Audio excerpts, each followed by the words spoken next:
ஒரு ஊருக்குள்ள ஒரு பொண்ணும் ஒரு பையனும் லவ் பண்ணாங்களாம். லவ் பண்ணி கல்யாணம் பண்ணிக்கிட்டாங்களாம். கல்யாணம் பண்ணி 1 வருஷம் 2 வருஷம் சந்தோஷமாக வாழ்ந்துருக்காங்க. அப்புறம் இடையில இவங்களுக்குள்ள கொஞ்சம் மனஸ்தாபம் வந்து பிரிஞ்சுட்டாங்க. பிரிஞ்சதும் அந்த பொண்ணு என்ன பண்ணிடுச்சு, நான் எங்கள் அம்மா வீட்டுக்கு போகிறேன்னு சொல்லிட்டு அந்த பொண்ணு போயிடுச்சு. போனதுக்கப்புறம்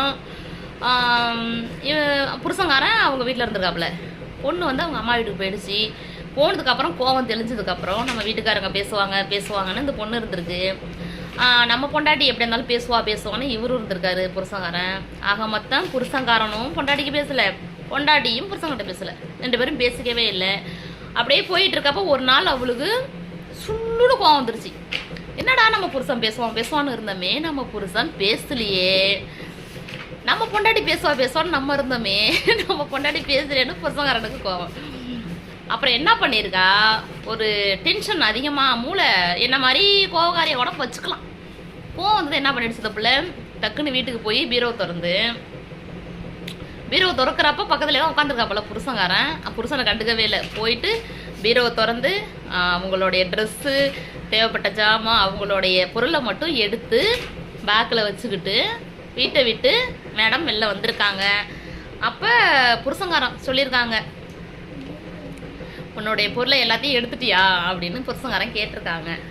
அதுக்கு இந்த பொண்ணு என்ன சொன்னிச்சான், எல்லாத்தையும் எடுத்துட்டேன், என் பொருள் எல்லாத்தையும் எடுத்துட்டேன், என் பொருள் ஒன்று கூட அங்கே இல்லை, அதாவது என்னுடைய பொருள், என் சம்மந்தப்பட்ட பொருளை நான் எதையும் இங்கே வைக்கல, எல்லாத்தையும் நான் எடுத்துக்கிட்டு நான் எங்கள் வீட்டுக்கு போகிறேன் அப்படின்னு சொல்லிட்டு இந்த பொண்ணு வீட்டை விட்டு வெளில போயிடுச்சான். அப்புறம் வீட்டுக்காரர் சொன்னாங்களாம், உன்னுடைய பொருள் எல்லா பொருளையும் எடுத்துட்டல, என்னை மட்டும் ஏன் வச்சுட்டு போகிற அப்படின்னு புருஷங்காரன் கேட்டாப்புல. அதுக்கப்புறம் என்ன பண்ணியிருப்பா, அவள் புருஷனை பார்த்துட்டு ஓடு அழுதுட்டாலாம்.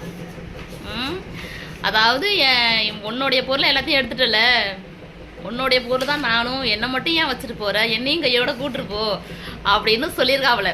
உடனே அந்த பெட்டியை திறந்து வீட்டுக்காரர் பார்த்துருக்காப்புல. பார்த்ததும் அந்த பெட்டிக்குள்ளே ஒன்றுமே இல்லையாம். பெட்டி வெறுசாக இருக்கான், ஒன்றுமே கிடையாதான். அப்போ இதில் என்ன தெரியுதுன்னா, பொண்டாட்டி மேலே புருஷனுக்கு கோபம், புருஷன் மேலே பொண்டாட்டிக்கு கோபம். புரியுதா?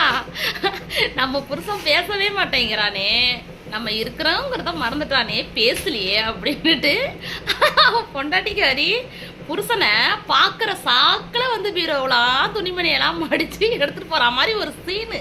ஆனால் துணிமணிலாம் எடுத்துகிட்டு போகல, பீரோவில் துணிமணி அப்படியே தான் இருக்குது. அந்த பெட்டியை திறந்து பார்த்தாதான் அது உள்ள ஒன்றுமே இல்லைங்கிறது தெரியுதான். இது எதுக்கு தெரியுமா சொல்கிறேன், ஈகோலாம் இருக்கக்கூடாது, அதுக்கு தான்.